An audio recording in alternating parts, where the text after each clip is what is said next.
Good evening, everyone. This is a meeting of the Citizens Advisory Committee for Capital Expenditures. Today is Thursday, February 22nd, 2024. This is a continuing series of meetings regarding the city's capital needs inventory as we've been going through these capital needs and having some presentations. Tonight, we're going to be focusing on streets and traffic capital needs. There are a couple of things, however, from the previous meetings, leftover items I wanted to just go over really quickly. I'm going to share my screen on those if I can get to that correctly. Let's see, screen one. Here we go. Okay. First, I did want to point out that we have an updated version of the capital needs inventory. We discussed this before. There was a typo on one of the green column items under parks.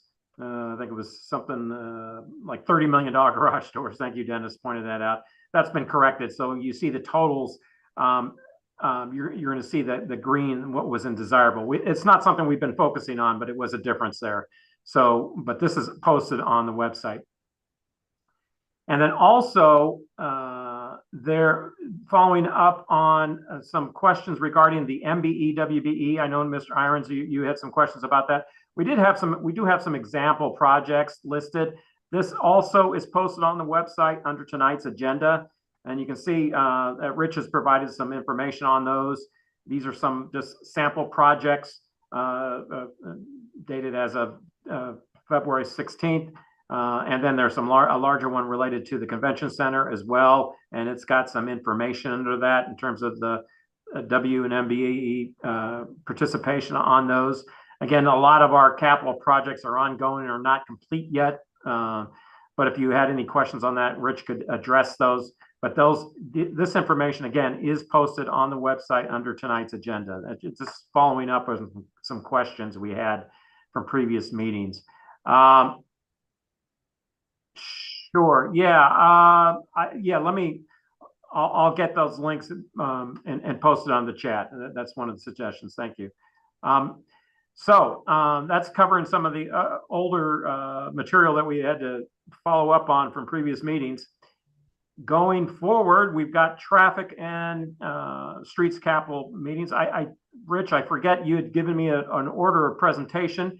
Did you want to go ahead and just introduce who you have for us tonight, and we'll just take it from there. Sure will. Thanks, Paul. So tonight we have, we're going to talk about three different presentations. The first presentation will be John Kohler, who is a professional engineer, BPS planning executive, and he's going to go over in a PowerPoint street projects. Then we're going to move to Commissioner of Traffic, Jamie Wilson, and he will go over a couple projects that deal with traffic and lighting. And then last but not least, I will cover a slide on the ADA transition plan. I do want to mention that Scott Ogilvie, who is one of our chief planners with Planning and Urban Design Department, is also here tonight. If there's any questions that need to be asked that for some reason one of us can't answer, Scott can supplement that as well.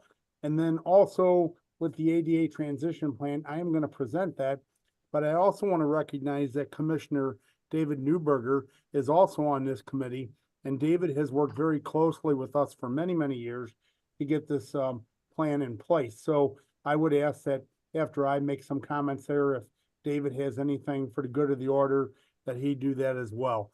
So let's start with John Kohler and his presentation on streets.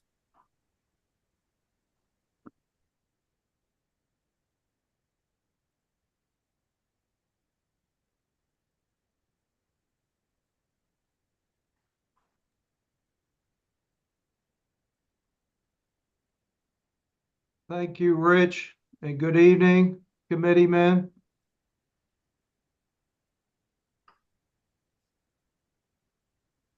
Okay, I assume you can see my screen. So I'm here to present 8 transportation improvement projects. 5 of them relate to roadway improvements, and 3 are tied to traffic signal interconnections and upgrades. On this slide, I've got several organizations that partner with the city of St. Louis on the various projects that I'm presenting. We've got strong private partner relationships on many of the projects that we manage here at BPS. So our first project involves Cass Avenue improvements. It's a transformation of Cass all along a 2-mile stretch from Tucker, which is near I-70 exit on the east, and west toward Grand Avenue. This is a total project cost of about $24 million. The project's 1 mile north of downtown, and it travels through the Jeff Vanderloo, the Carr Square, and the St. Louis Place neighborhoods. The entire stretch of this project is located in a historically disadvantaged community, an area of persistent poverty, and is located in the Promise Zone. This is the second part of the promise that SLDC and the city made to NGA to relocate to North City. The first stretch of major roadway that was tied to that relocation was the Jefferson Corridor, which we are now in the midst of the final stages of construction. And then that runs north-south. This east-west provides a high-quality transportation corridor to get access to not only through these neighborhoods, but also to support that NGA development. It is about 30% complete with design right now.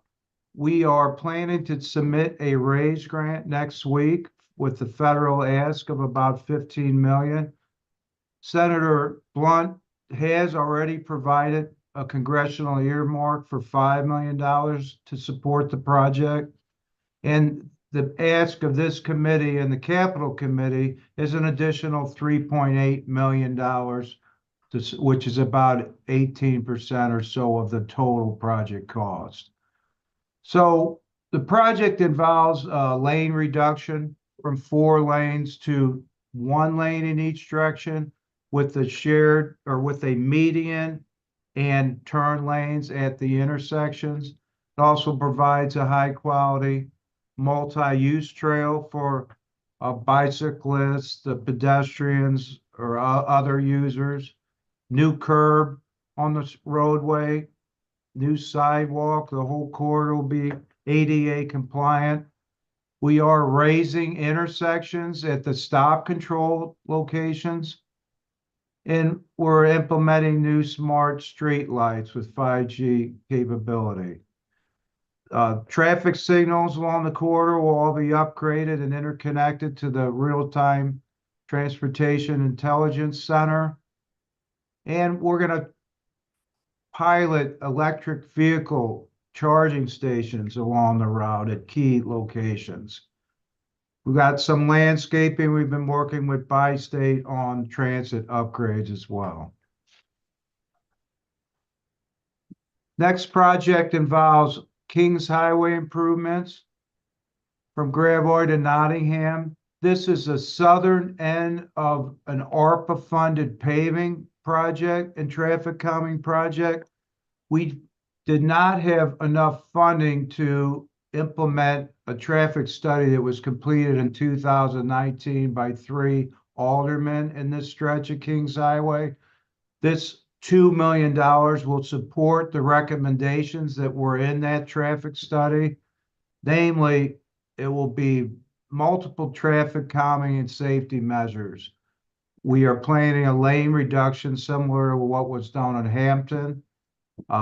We've got concrete bump outs, medians at select locations, enhanced crosswalks, bicycle markings, all new curb ramp upgrades at intersections. And the biggest component of this cost, and I've shown a picture on the right graphic, that is a shot of the study showing what the intersection of Neosho and Kings Highway will look like. We are planning to build a new traffic signal at that location In that green area is where we plan to close off that difficult merging area of Christie into Kings Highway. So that's a high crash spot that will greatly improve through that new signal. We are also implementing buffered bike lanes, and then the asphalt paving will be done under the original ARPA allocation by the city street department. Our next major transportation project is an application that we just submitted in early February to rehab River to Pear from Gravois to Lansdowne. This is a $20 million project. As many of you know, the lanes are very skinny. There's a lot of curvature, high crash corridor. We've got problems with the pavement is in very poor condition.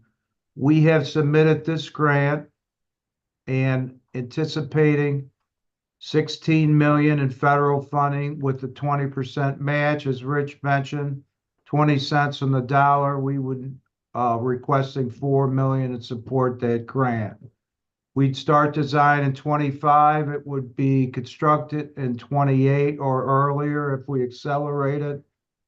But we are planning to keep 2 lanes of traffic in each direction, but widen it slightly and build a raised concrete median to reduce head-on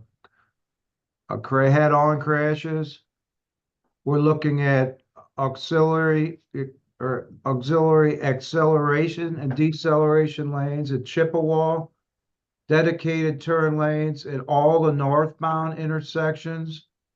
So there'll be breaks in that concrete median to allow traffic to turn into those intersecting streets without being rear-ended.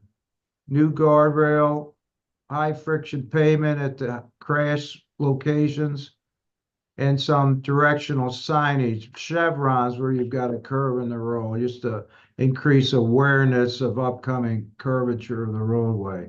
We've been working with Bi-State on transit stop upgrades. Right now, there's bus drop-offs with no connections to the opposite side of the street. So we'll be building flashing beacons, medians, and access to those transit stops. We'll have some street trees along the corridor, lighting where we're missing or need more lighting, and then I mentioned new curbing along the entire stretch. So the next 3 projects involve signal interconnect. These types of projects allow the city to link up traffic signals and upgrade equipment to current technology. This first one is on Dr. Martin Luther King from Hodemount to Grand. It's about 3.7 million. We have secured the grant already through congestion mitigation air quality. So again, 2.9 million federal, 20%. We are looking for 800,000 of local match. We are in the process of selecting a consultant. We'll start design this summer. Construction start in 26. And I did want to just mention the timeline. It might seem like long durations from when we submit an application to end up constructing, but those timelines are tied to the availability of funding for each phase of a project that are governed by our municipal planning organization, East West Gateway. So they tell us when you're eligible to submit for design. These projects need right-of-way and then construction. So it's a multi-year process on all these federally funded jobs. But this one's 3.8 miles, 7 locations of intersections with new signal equipment. And the cameras that are installed are all tied to the real-time intelligence center, which gives us access to monitor and control the stretches of roadways and optimize the traffic flow. and ultimately reduce emissions and improve air quality. But coupled with these types of projects, we upgrade all the curb ramps at every intersection along the corridor. Similar, we just submitted on early February, two major CMAQ projects, one on South Broadway and one on North Broadway. South Broadway is from Marcel to Carroll, $10.5 million total cost, 8.4 federal. We are asking for 2.1 local match. It's 6.1 miles. All the same type of features that I described for MLK are in this project as well.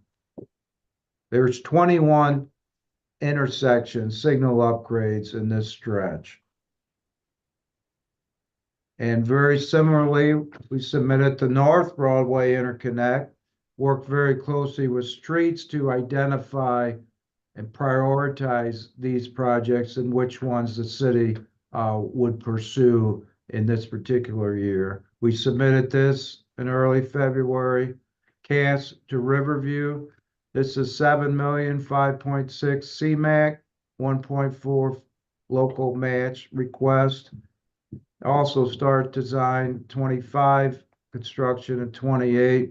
It's 6 miles of fiber at 13 upgraded signal equipment locations. Our next job was a close partnership with Bi-State. We had an opportunity to submit a transportation alternative program grant. We worked with them to identify a project that involved upgrading 92 bus stops along 3 arterials. And I've listed the arterials in the title: Grand from Holly Hills to I-70, Cass MLK from Kings Highway to Grand, and Delmar from Hodemount to Kings Highway. But we are looking at providing 10% of the total cost. Bi-State will provide the other 10%, equaling 20, and the $3 million projected cost would yield 2.4 federal, and then 300 for requests of the city and 300 from Bi-State. We'll start this design in 24 with construction in 27. Bi-State does a complete ridership analysis to determine what level of amenity should be provided at each bus stop. That usually the amenities are based on ridership, popularity of the bus corridor. So the higher ridership, you're going to get maybe shelters in place, more benches, or we will be looking at upgrading ADA accessibility for all those 92 stops. I don't know if you can see the picture in the middle, but that is a shelter with a tree right next to it. You could see very limited access for accessibility to that bus stop. Those are the types of things we'll be looking at for accessibility sidewalk improvements tied to this. And then lastly, this is a strong partnership project with Greater St. Louis, Inc. It involves transportation alternative program funding. We have secured this grant. It is a 1.8 miles of bicycle, pedestrian, and various traffic calming improvements, like bump outs and enhanced crosswalks. The cycle track will be located on 4th Street from Shoto on the south to Convention Plaza on the north. That picture in the bottom is a study rendering that was completed recently, showing you see the little shades of green. That is the two-way cycle track on the west side of 4th Street. And we've been working very closely with the various neighborhoods and business associations and businesses on both Washington and 4th Street. We were meeting with them, I believe, in next week. I know Dennis Bogdanovich on this committee is very actively engaged on this project. It is about 60% done, and we want to start construction in 26. But the piece of Washington is from 3rd to 14th. No high-end bicycle improvements, but you'll see other traffic calming, like a Ray's intersection at Washington and 8th Street, bump out some changes to parking and other features, enhanced crosswalk markings and things like that. And that is all I have for my projects. So Paul, I think there's a couple questions in the chat. You want to handle Yeah. those before we move on? Yeah, let's get to those questions. Dallas had a couple questions. Are any of these projects coordinated with other partner adjacent projects to reduce construction impacts to residents?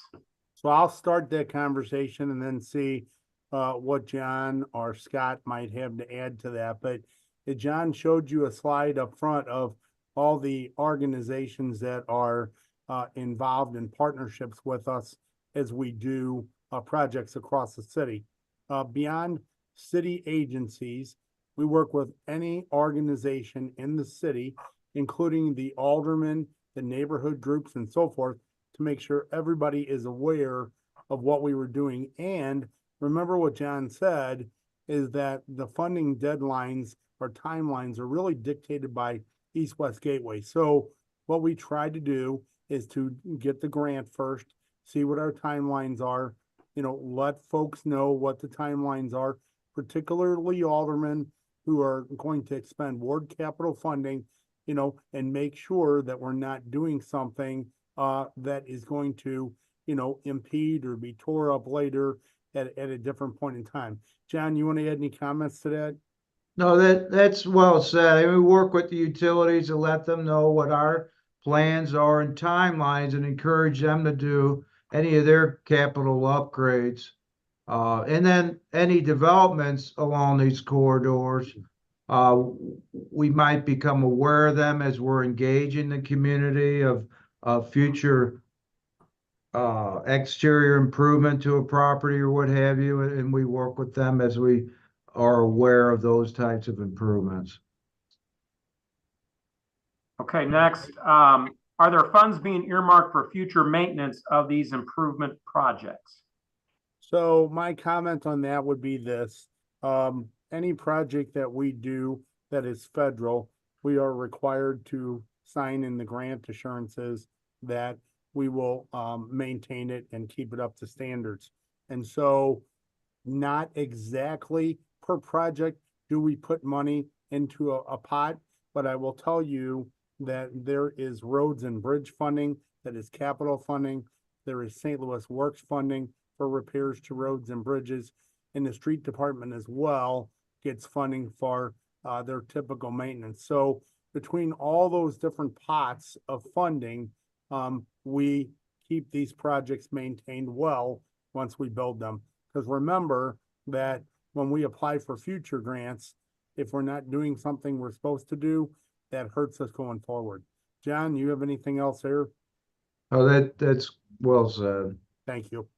And also, I was going to add, and when I saw that, like for instance, on the project related to bus stops, the city's providing the infrastructure, but the bus stop itself is a bi-state. Bi-state maintains those and is responsible for those.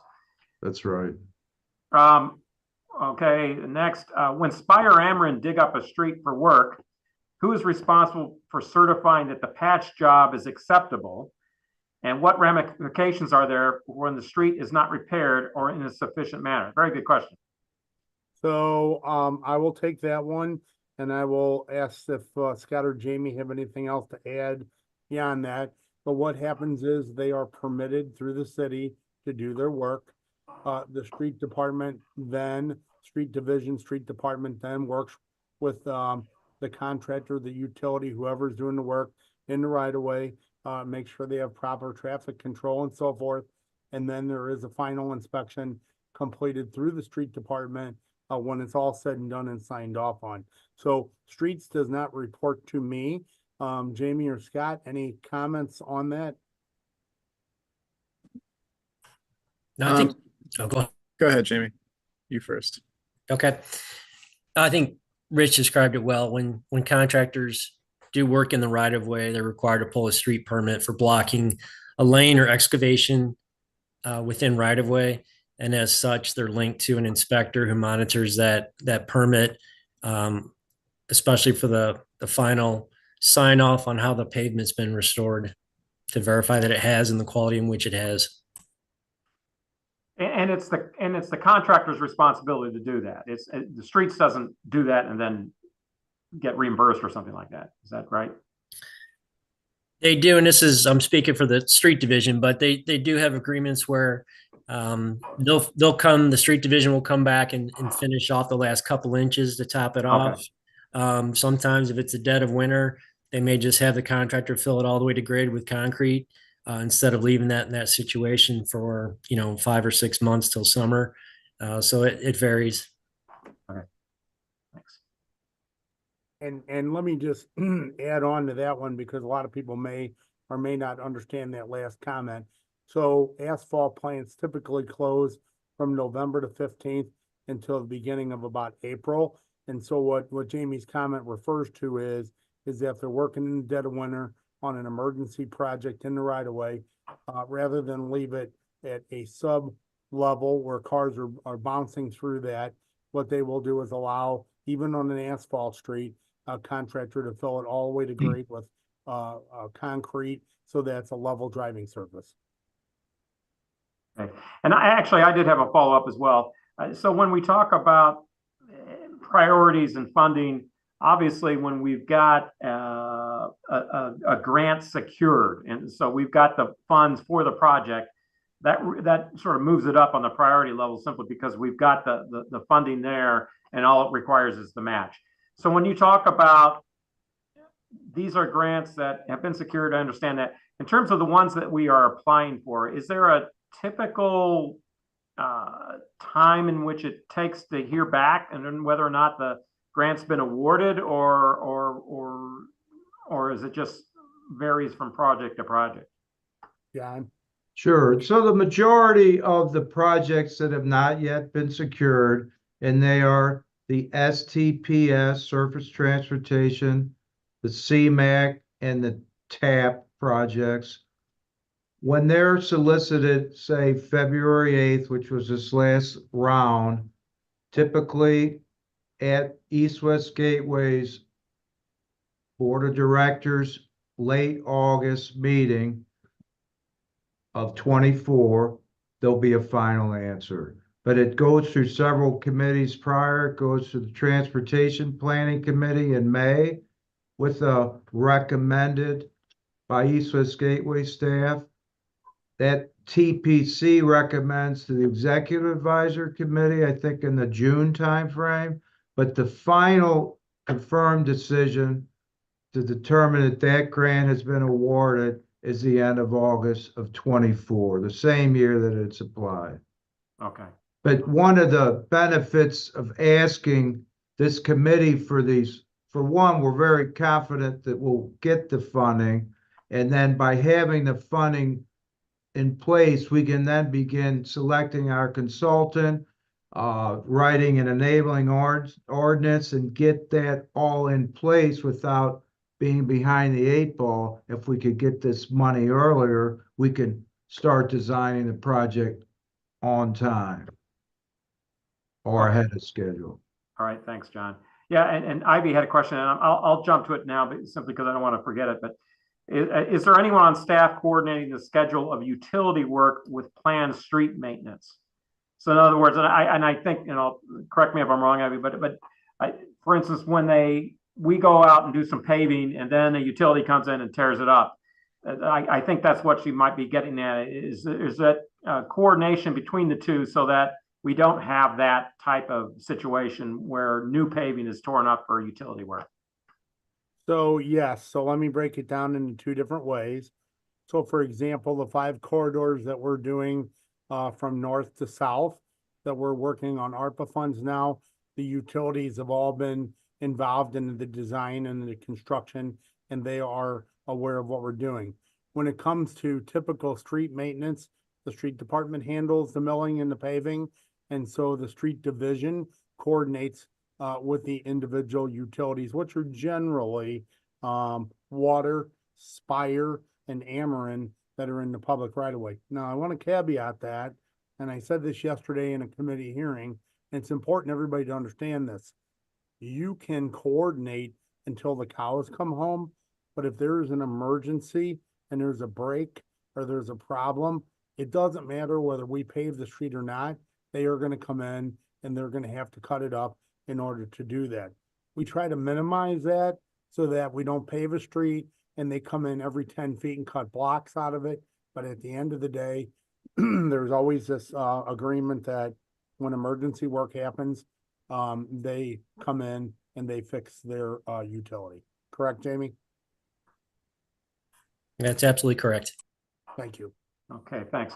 Another question from JP. Assuming we adequately maintain federally funded projects, does this mean projects that are locally, state, or privately funded are secondary in capital expenditures? That's the first question. And then how do we or the feds determine what is adequately maintained, especially when applying for new grants from the feds for new projects? I'll take the first half of that, and I think it's as we talk about prioritizing projects and funding, we sort of recognize that we only have so much funding to go around. So I think one of the reasons why we focus a lot on what federal funding is available is simply because you get so much more for the dollar. On a 4-to-1 match, it just carries us so far. It's not so much that the particular project is necessarily a higher priority. It's just that the funding availability, the local dollar goes so much further when you're only paying 20% of the project. But that leads you to the second part of the question, which is an interesting question. How do we or the feds determine what is adequately maintained for new grants, for new projects? So how do they go in to say this is a priority project the Fed is willing to fund? Well, I mean, I think at the end of the day, what the question's getting at is how do they know whether we're maintaining them when we apply for grants? And so East-West Gateway, our MPO, Metropolitan Planning Organization, is located right here in town. And their executives are right here in town. And we deal with them on a regular basis. I'm there, John's there once a month. The street director's there with the mayor once a month. This is a very, very active organization. And so what I would tell you is we don't try to maintain things at the minimum. Myself and Jamie and John and a number of others are professional engineers, and we are tied to the code of ethics of the city and being professional engineers that we do things correctly and we keep them up to standards. And so there's always eyes and ears that are out there. And believe me, if something was not being maintained, if there was a problem with it, phones start ringing, particularly the mayor's phone would start ringing. And I can tell you, if her phone rings, all of ours ring twice as loud. So we work very hard not to ever let it get to that point. Hey, Again, Rich, Jamie, any comments? yeah, I do have a comment on East-West Gateway's application for every one of these federal projects. There is a specific section in the application that identifies maintenance. They ask you to define what the city will be doing for maintenance on this project, and then they ask you to estimate the annual cost of maintenance for what you're proposing on the project. So every project's unique, I estimate. What I believe is the type of work that we normally would do for roadways, and then I assign a dollar value. So I think the exercise is East-West Gateway wants the local government agency to be well aware that you've got to maintain what you're building, and then we program for that through streets maintenance. Okay. All right. Yeah, but there's one thing I want to add as well, Sure. Paul, this in regards to the these large roots, these tree roots that's damaging these sidewalks around the city. especially in North St. Louis, to a point where it's been neglected for so long. It really actually is critical in my estimation. And I want to know why we don't have anything in the budget to address that issue.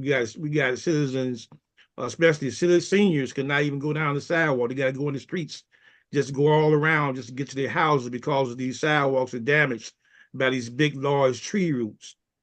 And I think that it need to be addressed. And why come we don't have any money in the budget for that? Actually, we did have we do have a $6 million in allocations towards sidewalk repairs from ARPA funds in an earlier iteration. I don't know, Scott, I don't want to put you on the spot there, but could you describe sort of how that's going, or what the thinking is on how that's going to be implemented? I think Jamie or Rich could probably better answer the $6 million question. Okay. I will add that we are about to begin the city-wide transportation and mobility plan in the coming weeks, and part of that planning effort is going to be an ordinance, policy, and procedure review. And I think Mr. Ironside, makes a good point that that's certainly an area that we can and should look at in the course of that planning, and see if there's a more equitable way we can, make sure the sidewalks are maintained. Additionally, the city just adopted an ADA transition plan, which did a very thorough analysis of many streets within the city and assigned some priorities for areas where we need to be more proactively doing maintenance and replacement of sidewalks to make sure they are accessible and usable. So I think that's an additional big step in the right direction that gives us the information to make decisions and seek funding to make those enhancements. So I'll just add on, Scott, that was well said. Besides the transportation mobility plan, keep in mind that the last slide here, we're going to talk about the ADA transition plan, which also a portion of that addresses sidewalks. But I do want to mention what Paul was talking about in Board Bill 120. There were $6 million in there for sidewalk repairs. The street department is looking at that funding and where the best places to allocate that funding are. Then beyond that, there are two other programs that the city has, which is the citywide sidewalk program, where an alder would come to us and say they want certain pieces or blocks of sidewalk replaced. And then another option is the 50-50 sidewalk program, which is administered through the street department. And so a resident could get on to that list where it's a 50-50 split between them and the city to do that program. And last but not least, I want to mention this because this is a pilot program that we're starting on. And John Kohler was really in charge of this with street department. And that is, we're looking at a program and it's called precision cutting. And so if we could get this program pilot and started, we would go around the city, and in the worst cases of sidewalk heaving and so forth, we would literally come in there and laser cut these walks to be transitional again, so that until we had a funding available or until we could get the sidewalk replaced, that would be a quick response of how we could address that. So your point is very well taken. It's a very legitimate point, and we certainly are working on that.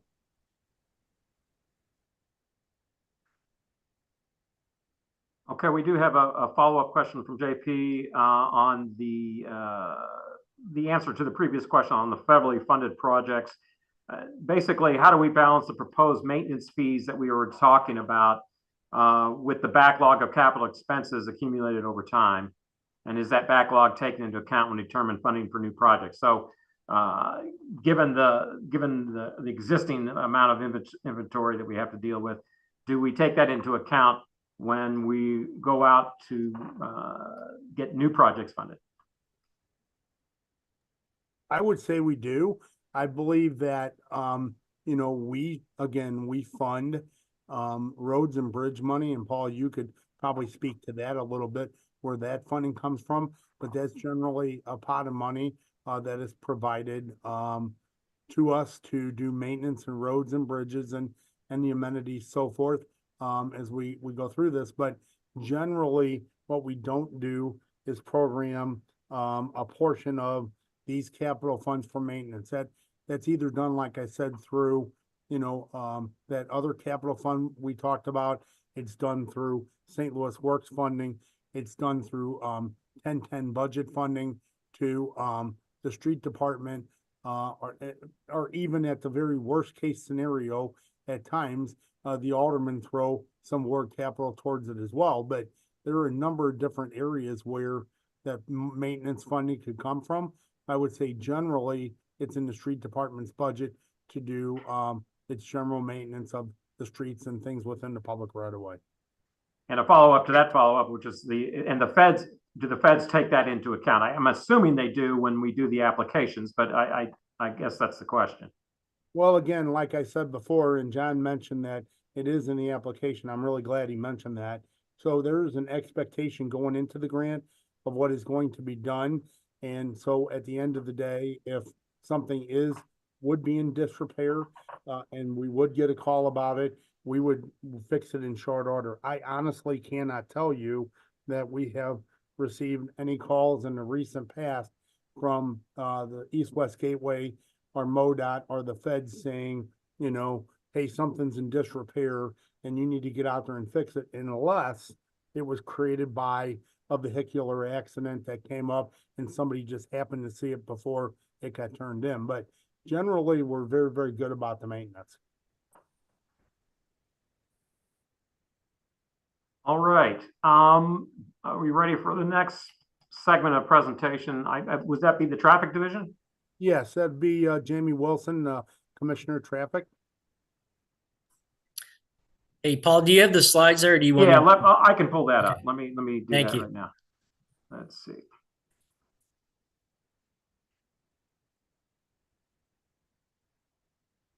Okay. Yeah, thanks for having us here. Again, my name is Jamie Wilson, Commissioner of Traffic for the Traffic Division, which is located within the Street Department. We have two asks of the committee for consideration. The first being a signal timing and detection package.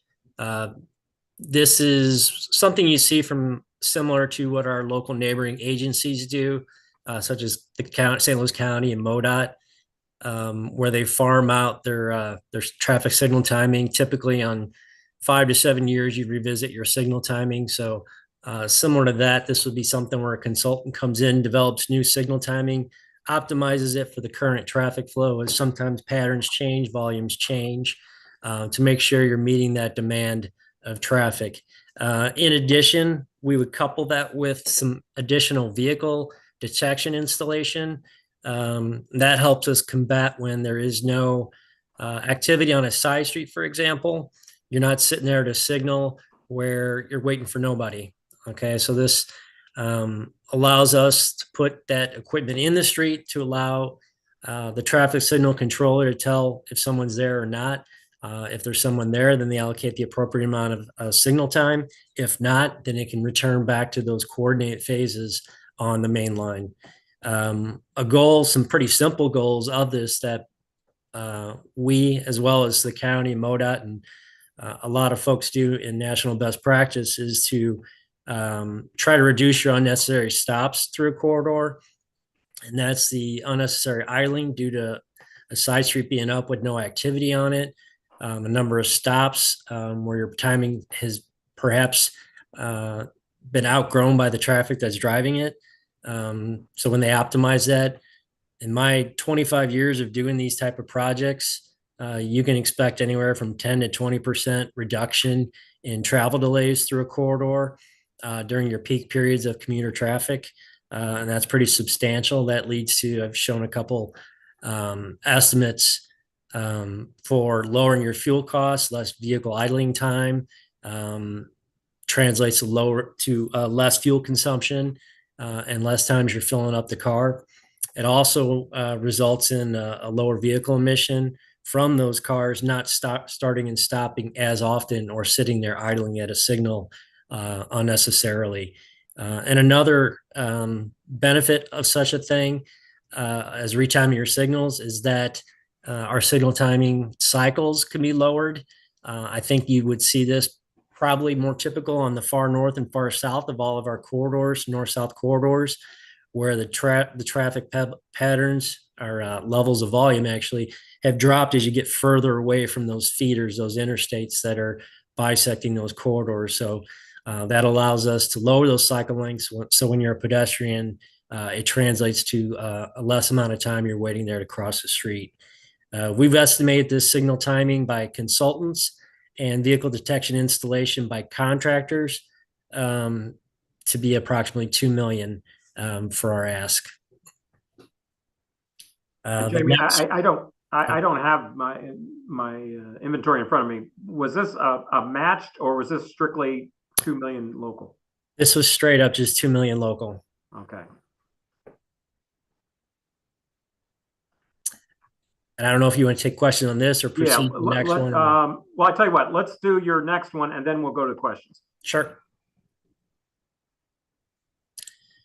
So the next project is actually a phase 2 of a previous project that we were given funds through the capital committee. We call this our phase 2 improvements. Downtown, we have nearly a dozen underground lighting vaults, and that's where our substations are housed, and that's where we receive our power from Ameren. It's stepped down to distribute to our local streetlights. Those dozen underground vaults were tight for right-of-way downtown. You don't have these sitting above ground, so they're underground. These are well past their age and could be considered antiquated. I've included a few pictures there of when they flood, or not flood, when it rains, it floods into them, and the drainage structures within them over time have just become beyond repair, beyond reasonable repair. As well as that equipment needs to be redesigned to current standards. The goal for doing such a project, having an engineer design these lighting vaults, as well as a contractor install them, would be to provide, like I said, more up to current standards for our technology. And by doing so, not having those vaults flood and being up to snuff with national best practice, the end result would be a much more stable downtown in terms of our lighting that we're able to provide. Typically, every time it rains, our guys spend a considerable amount of time down there pumping that water out there so we can get the streetlights back on by the next night. So that's obviously not a sustainable model and something we want to move to eliminate. So this phase 2 was estimated at 1.5 million. This is not, again, this is not a local match. This is just a straight up request. And that's in addition to the phase 1 that we were approved for previously at 500,000 that's currently underway in design. So this would help us round out that project downtown. Okay. All right, let's go to some questions. Let's see. Okay. Is going to the traffic timing one, is there any study about the potential to reduce drivers running red lights?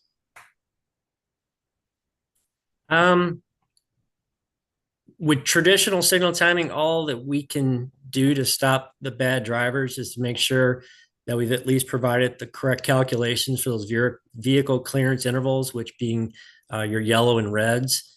I really can't stop that. That's why you do see speed camera lights or red light running lights to augment the system that you already have there. But alone, just at the signal timing level, there's nothing that I would consider best practice for reducing those times. I know there's been some approaches to thinking if you have more stops, it encourages people not flooring it through all greens. I've seen more than enough people that do some horrible things, whether there's a stop or whether there's a red or a green. So from my own experience in all these years, I've never seen something that works. And on that level, if there was, I would be more than willing to try it. Yeah, I think there is a discussion to be had on the traffic cameras, but that's a separate conversation, I believe. Mm-hmm. Will these timing improvements include signal pauses between red lights at busy intersections? Just gonna pause this. Maybe a word. I'm guessing that is related to ensuring safety at the intersections when you do timing. I guess there's some built-in delay or something. Is that? There, I mean, Yeah, the red.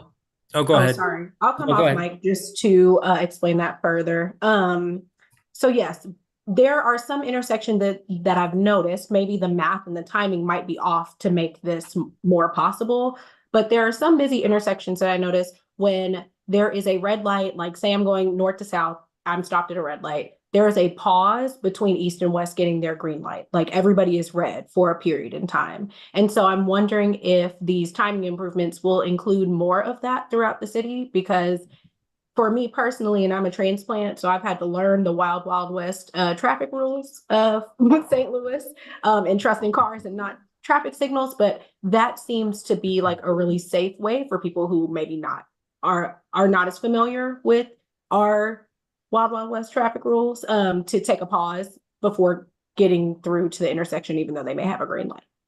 Does that make sense? It does. It does. And I think maybe I know what you're describing. Hopefully we don't have math errors out there, but what we do time is the appropriate. There's, established guidelines of how you calculate and program your yellow and red clearances.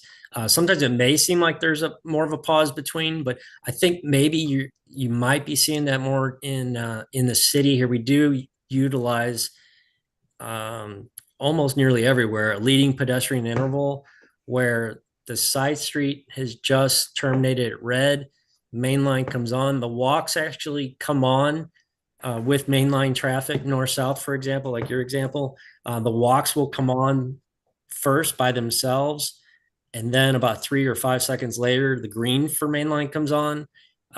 Traditional timing, those were linked together. The vehicle would come up while the ped also came up. With that leading pedestrian interval, it lets us stagger that start. So the peds get to go, and the cars who are itching to go, perhaps even to turn right or left, now the peds get that head start, and it raises awareness of the peds in the crosswalk and also gives them a physical staggered start in terms of time to get across there before the cars are off the starting line.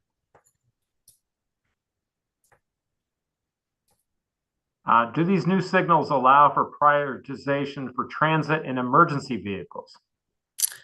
The signal equipment has always had that ability.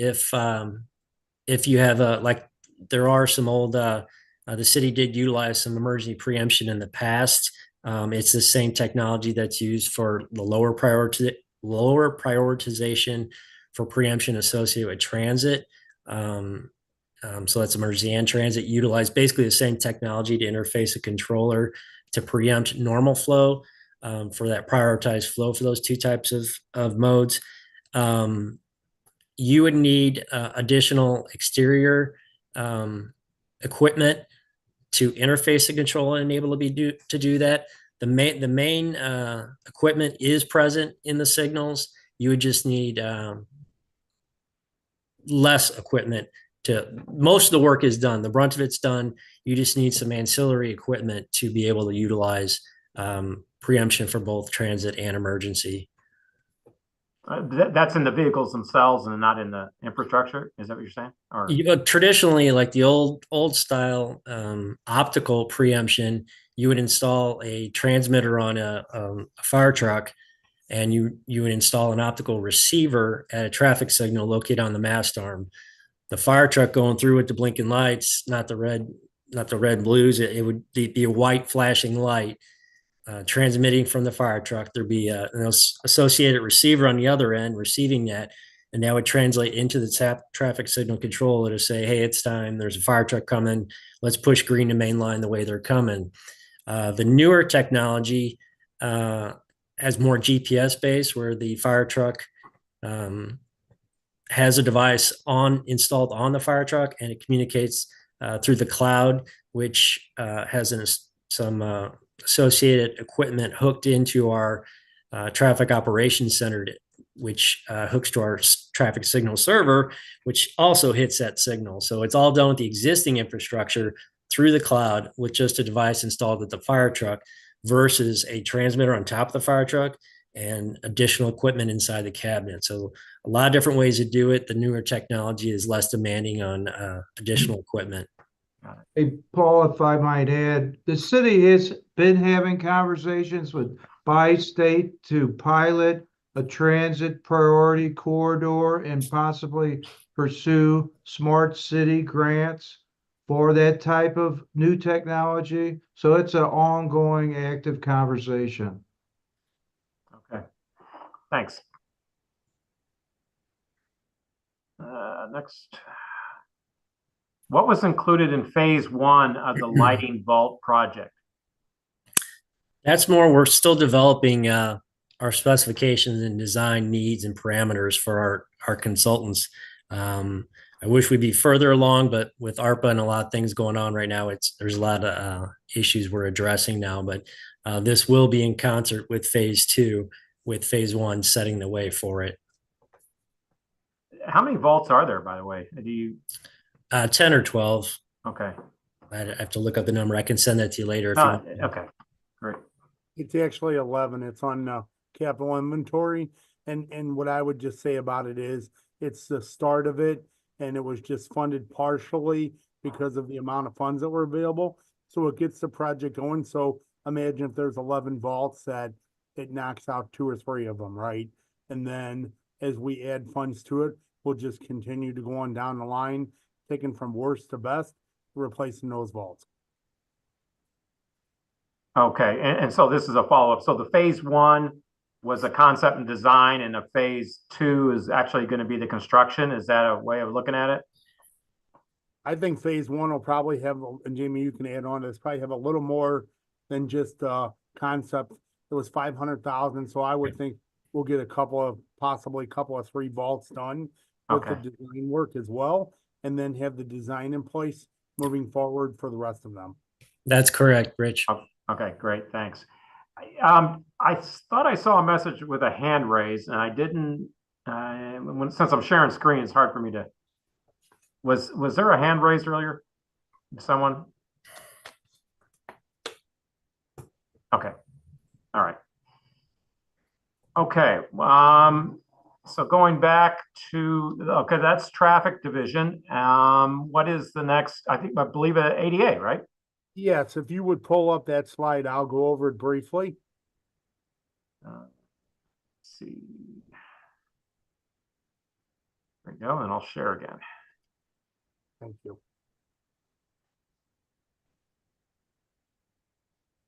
Okay. Okay, thank you. So this is the American Disabilities Act Transition Plan. It's something that, again, I mentioned this in committee hearing yesterday. We have been working with Commissioner Newberg on since back in the Slay administration. This is a required plan by federal law to have in place. And basically, the Board of Public Service adopted the plan on February 6, 24. So it is very new, and we have just gotten it more or less in place. And so the plan identifies the removal of barriers to access that prevent access to city programs and facilities from being fully usable and accessible to people with disabilities. So, this is way beyond just sidewalks or handrails, and it's accessibility to every program that the city offers on that level for everyone. So, as we go through this, we currently had a $2 million allocation under ordinance 71504, but what is really key here is that we continue to fund this plan every year. And so somebody is going to ask, well, how much ultimately could this plan cost? David might say it could be 20, 30, $40 million. And we've just got into it with $2 million. We need to continue to fund it, because what happens is if we're not actively funding this program, even though we have the transition plan, the United States Department of Justice could come in and they could tell us what we need to fund and what we need to do. And so in my mind, this is a minimum that we need to fund on an annual basis. we could certainly fund more, and we certainly should fund more if the funds are available, but this is an absolute minimum consideration. And so some of the things, you'll see some of these lists going down that we have used, some of the original $2 million for, some restroom renovations, sidewalk improvements, ADA accessibility at our fire department headquarters, miscellaneous park sidewalk improvements, handrails, some doors at Soulard Market, and some wayfinding signage, as well as comfort station upgrades in parks. So I'm going to stop there, and I'm going to ask David, would you mind making a couple comments about this, please? No, I would be happy to. But I think that you've described the issue very well. When the ADA was first enacted, all of the state and local governments, which include St. Louis, were required to develop a transition plan for eliminating barriers to access, and then that plan could be staged, and that meant that you didn't have to do it all at once. And so that's the reason why it's possible, if you do a reasonable amount every year, you're not challenged for things being inaccessible. Whereas when you don't have a plan, then if the Justice Department comes in, which they do in various places around the country, they make you fix everything all at once, which is it could easily be a massive amount of money that the city doesn't have, and could be a major problem. The work that you're fixing is work where something is inaccessible, and it doesn't work, for example, when we build a new building and we have new sidewalks around that building. The money that's spent on those sidewalks is part of that development, and that money is not part of the transition plan. And for many years, the Board of Public Service and I have looked at many engineering plans, but for private developers and whoever else. And we have expected those people who want to do that construction to take that cost into their own project. If you're putting in a new sidewalk, then the sidewalk has to be according to ADA standards, but that's over and above what the transition plan looks at. What the transition plan money should be spent for is where you're eliminating an access problem that otherwise wouldn't typically be touched. One of the things just recently that we've been trying to work on is that at the Gamble Recreation Center, there's a door that is locked. That's the only entrance to the building. And it used to be that it had an intercom system that somebody could ring and the door would be opened. And that intercom system failed long ago. Well, there's no big project fixing Gamble right now. It's not, unless the ADA transition plan money contributes to that.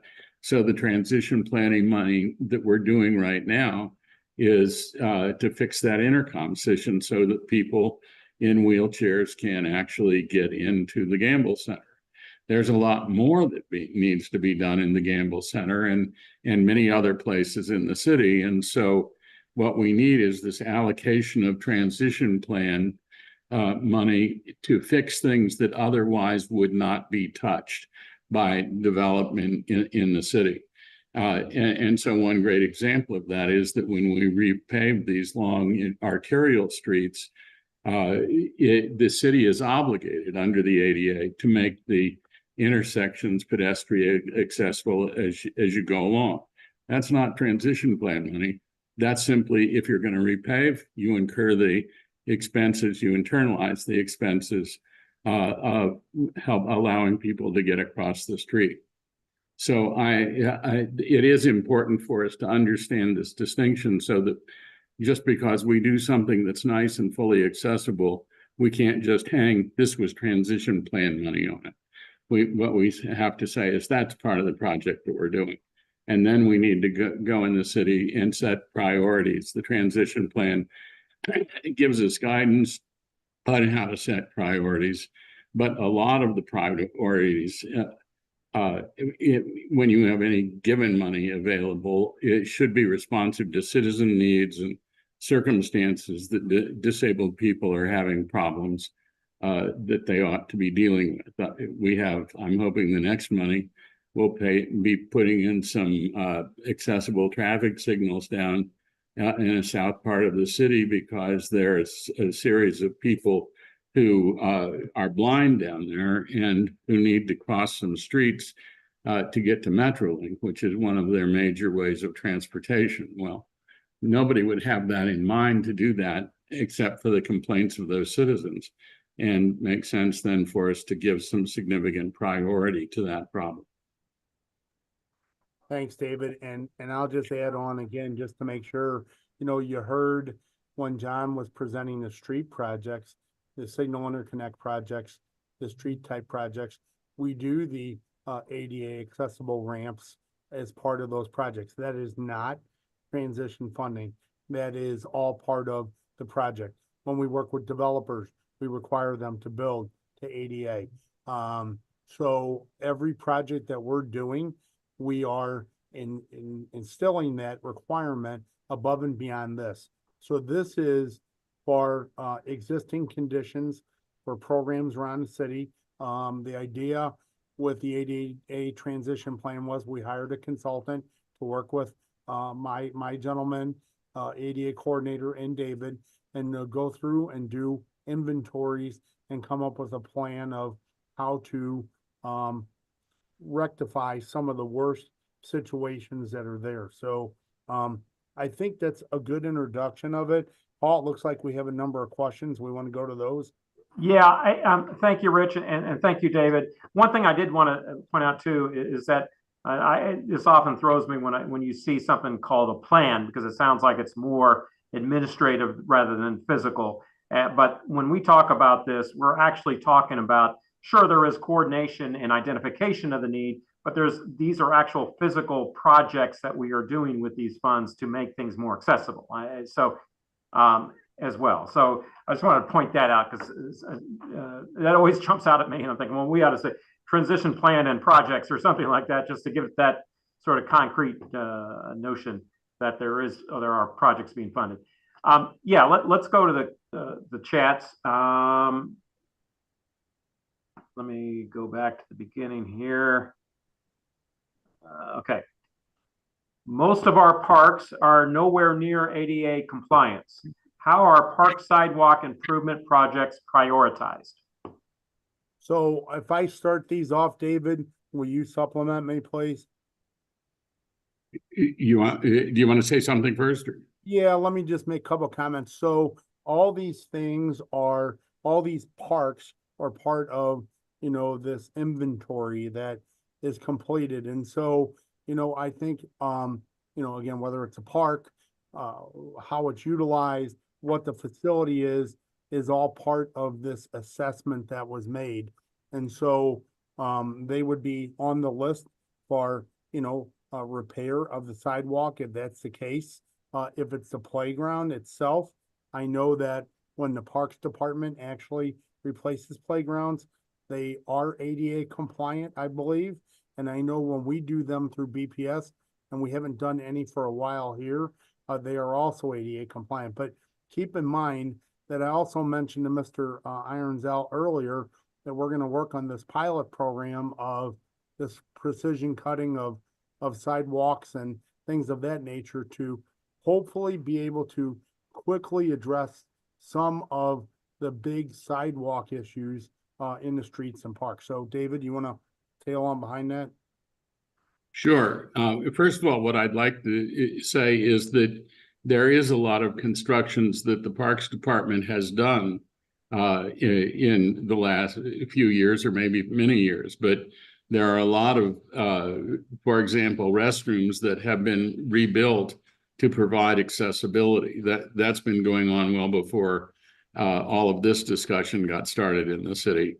And anytime anytime the Parks Department does some kind of repair work, it always takes into account the accessible standards.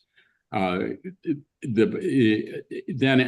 in other circumstances, it is true that there are a lot of features of parks that are not accessible. And so that it becomes a question of, I mean, the number of barriers to access in the city is enormous. And so it becomes a question of which one do you do first? How do you do those priorities? And the transition plan tells us how to begin to figure out the priority, to figure out what we're going to do on a project. And, you know, this is, Rome was not corrected in a day kind of situation. So, I mean, if we had $15 million a year, then we could move a lot quicker than $2 million a year. But if what we have is a steady flow of that 2 million, we can reduce a lot of the problems that are involved. But it's going to be a while, maybe never in our lifetimes, that everything will be fixed. When I'm giving speeches, sometimes I like to point out that we have 2,000 miles of sidewalks in the city, and that's only a part of the problem with the transition plan. And fixing 2,000 miles of sidewalks, which I would best at least 3/4 of them need work, is just an enormous task. So what we have to do is to try to figure out what's most important for the disabled community, for us to address that, and then year by year do our best opportunity to make that serious conclusion. And what I worry about is to make sure that we aren't sort of doing a project and saying that was transition plan work when, you know, that's not really directly dealing with the accessibility issue that's there and otherwise wouldn't have been fixed. Okay. This question from Ivy is sort of addressing what you just said, David, in terms of the time it takes. With this current schedule, 2 million per year, how long would it take for the city to become ADA compliant? Well,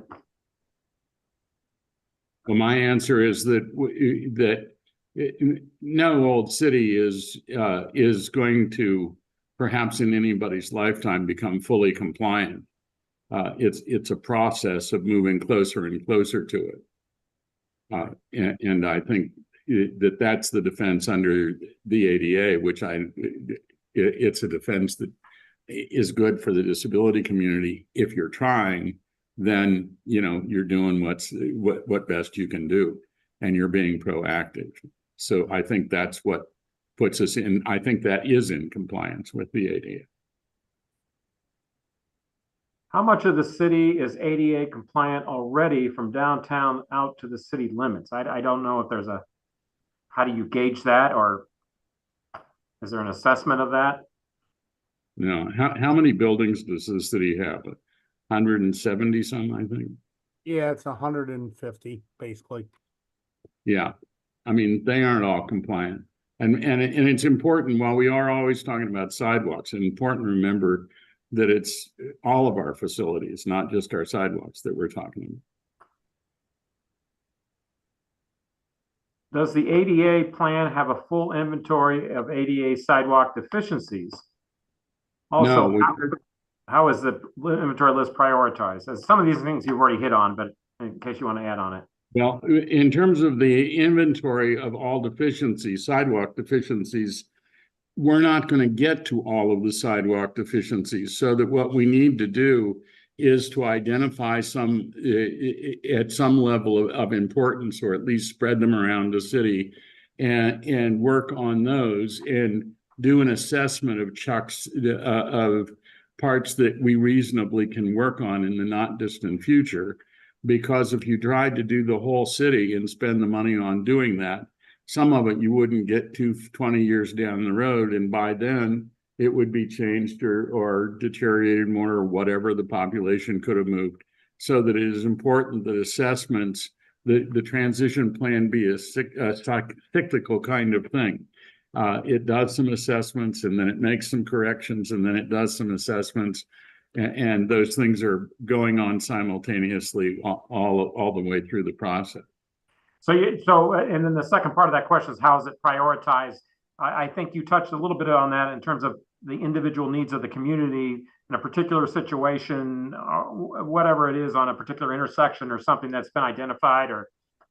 Yeah, I remember an ADA coordinator from Kansas City. One time I asked her, how do they prioritize? And she said, well, I drive around the streets, and if I see an intersection with curbs, I know that's a priority. And if I see some curb ramps, even if they aren't perfect, that, you know, we move on to the intersection that has the curb. And in a way, prioritization in my mind is both citizen improvement, but it is also the city recognizing that it has an asset that really is important.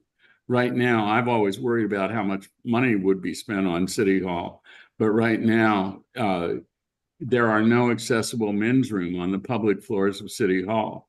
And so some of the money that we have put into that, out of, I believe there are two men's rooms on each four-story building. And now we're putting, we've only been able to do 2 restaurants, but we're rebuilding them right now on the 1st and 3rd floor. And at some point we need to go forward and correct the City Hall situation.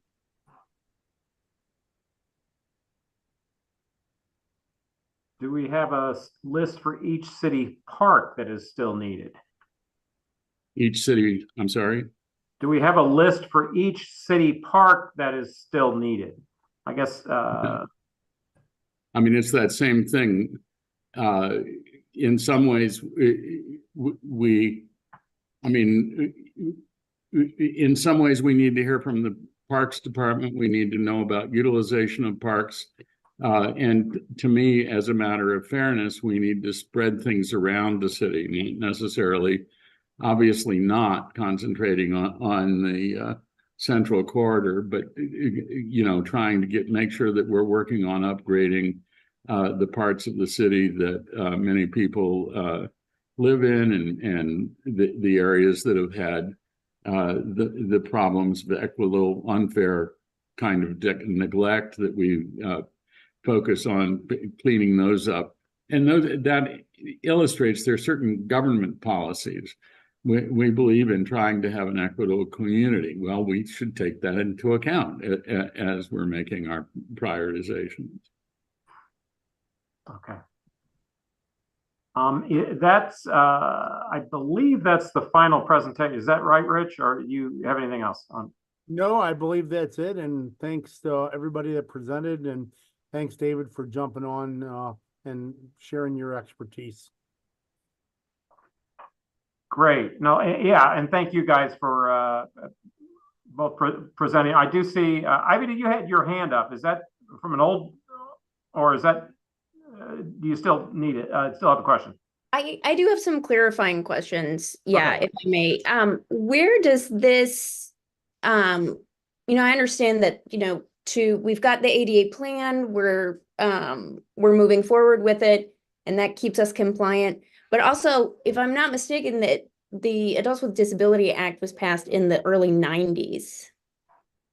So we're talking about, 30 years now that this has been in effect. So I'm curious as to where this number comes from. Where did that 2 million number comes from? And if it is the bare minimum, why is that? Why is not more?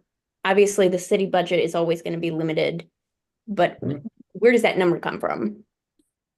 Others can answer that, but let me just begin the answer by saying that actually, when the ADA was passed, all state and local governments were supposed to have transition plans done by 1992, and the work was supposed to be done 2 or 3 years later. No city in the country was able to do that, or even took it seriously. And so in some senses, we are late, but I will tell you, compared to other cities around the country, we have moved up on the scale of people who are being responsible.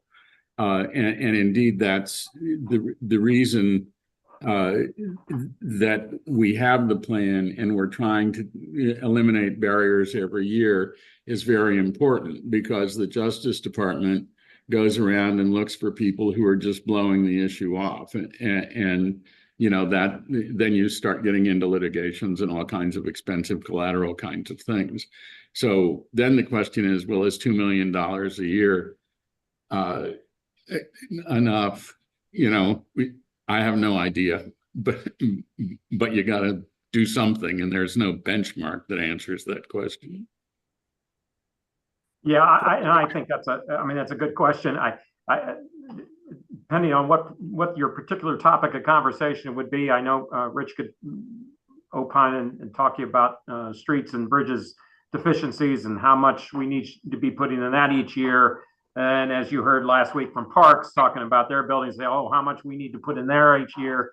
Next week, by the way, we're going to be hearing about vehicles citywide. And I know Chris Amos is big and saying, hey, we need to really be putting this much each year and that. And so, yeah, it's a perennial question. It's a great question, but it's also a perennial question. Unfortunately, every category we talk about, if we were looking at it, we'd say we're not putting enough each year into this particular capital need. So, yeah, that's why we have these discussions in these meetings, because we know that the needs out there are far greater than the funds that we have available. So we have to somehow identify with these limitations what we would want to recommend to fund.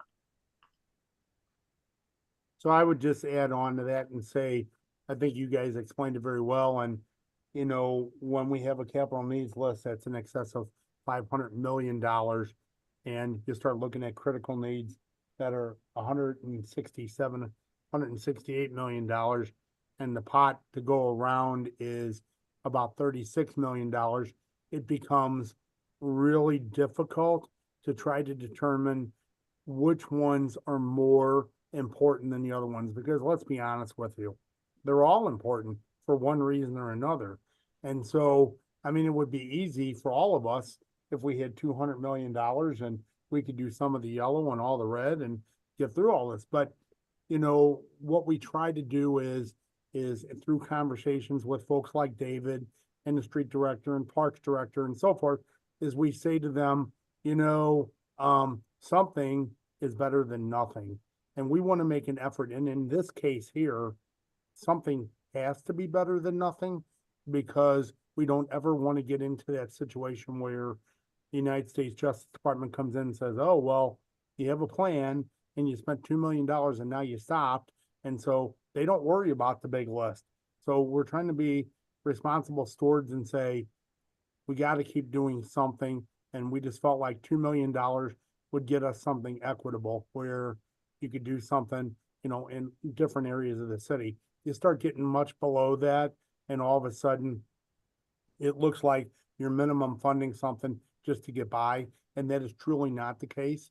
It's, we want to do it. We just don't have the money to do what we want to do. Does that make sense? Thank you.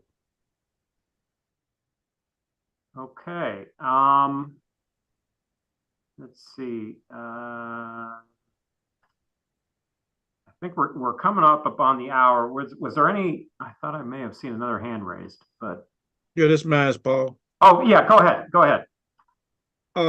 Encourage. I'm hoping that in the planning process, you're taking a good look in North St. Louis, because there's a lot of people over there that has suffered strokes. You know, and I don't know whether or not, you know, you have any data to determine, you know, where the majority of our disability citizens are living there, but there's a lot of people in North St. Louis who have suffered strokes and really needed accessibility. Secondly, but last, I just want to ask Rich. He gave us this information on the minority participation with the contract value. Is this the dollar amount that was allocated, or this is the overall dollar amount? Because I was asking about the dollar amount that was allocated to minority and women-owned businesses. Yep. So what I tried to do is to give you some samples of, because remember I said like certain things, like purchasing of vehicles, there's no requirement to do particular things. So other contracts are underway. Other contracts are done through different vehicles because of the need. So what I tried to give you was a sample of some contracts that we have underway. These are the construction contracts portion of it, which is where that particular goal comes in. The convention center project actually is a $270 million project right now. It's the largest project on the books we have. I wanted to show you a snapshot of where we are on enterprise and workforce. So, you know that it is something that we are doing daily on all of our projects. Without Yeah, I you was having actually to looking break at, it down. you gave me the Forest Park Ground Lake renovation and the Khalid pedestrian lighting renovation. And the Forest Park was around a million too, and the Laclede was around 800,000. And you're showing a 40% participation in minority and minority. But what was the contract amount of that 830 some thousand dollars? What was the contract amount awarded to the minorities in that $1 million contract? Those the numbers that I was asking about. Yeah, and they're just percentages of the overall contract because that's how we keep it. Because Todd, what you got to remember is we have a contract with the general. We don't have a contract with the subs. So we overall issue them the total contract amount, and then their participation is based on the contracts they award to the subs, and that's how they report to us in percentages. So like on those projects, if you were interested and you wanted to get with Stacy at SLDC, they may have copies of those contracts. We do not, because we don't hold a contract with them. We only hold it with the prime. When I talked to Ms. Roach said that she don't have the information, that she forwarded the information to public service. And that's why I was asking public service about the information, which I understand that contractors do, if you're doing a track and you hire somebody, out of the community that might, you give them $200 to do some on the job, that they count that as a participation. But I'm just concerned about what is the overall dollar value to minority and women contractors that can have an impact on their lives, what can be equitable to the community. Not just, contractors give a small 2,000 and 3,000. You got a contractor that's been awarded $1 million contract, and he just gave a minority contractor a $500 contract, and he count that as participation. I don't think that's equitable. So I'll go back and tell you that the ordinance 70767 outlines what the participation on these projects are. These are all reviewed by St. Louis Development through the Business Compliance Office before we award any contracts. They hold these contracts and they tell us award them or do not. So then after we award the contracts, as we go through them, they turn in utilization reports on a monthly basis. It is not just hiring somebody willy-nilly. There are a whole lot of other requirements that go with this, such as bond, insurance, prevailing wage. I mean, it's very intensive as to what they do, but I think that the dollar amount you could get out of it is by looking at the contract that's there and multiply it by the percent that's there, and that would tell you how much M and W are on those projects. Now, like I said, under the convention center, I gave you a pretty detailed breakdown to try to show you what those amounts are. And it took a substantial amount of time to put some of that information together. And I really was trying to be diligent to show you that this is an important factor to us. And it's something that is required by ordinance. And on the federal projects, I even showed you one of those, that federal goal of DBE is set by the feds, and we, MoDOT, and we have to achieve that when we bid our contracts, or the compliance office again, and the MoDOT compliance office would reject the contract. So it is not a willy-nilly thing. There's a lot of mentality that goes through all that. Okay, thank you, Rich. Yes, sir. All right, all. Yeah, we're running a little late. I do want to thank both our presenters as well as members of the committee for a very active discussion about streets and traffic and our capital needs. As I mentioned, every time we have another category to go through, we always want to the tendency, we want to put it all into that category because that we see all the need that's there. And of course, the big challenge is trying to allocate what little we have across all the need categories. So next week, we're going to be meeting at the same time on 29th, next Thursday, 5:30, and we're going to be going over all the fleet categories, citywide, fire and police, and we hope to see you then. But otherwise, thank you again and have a good evening. Bye-bye.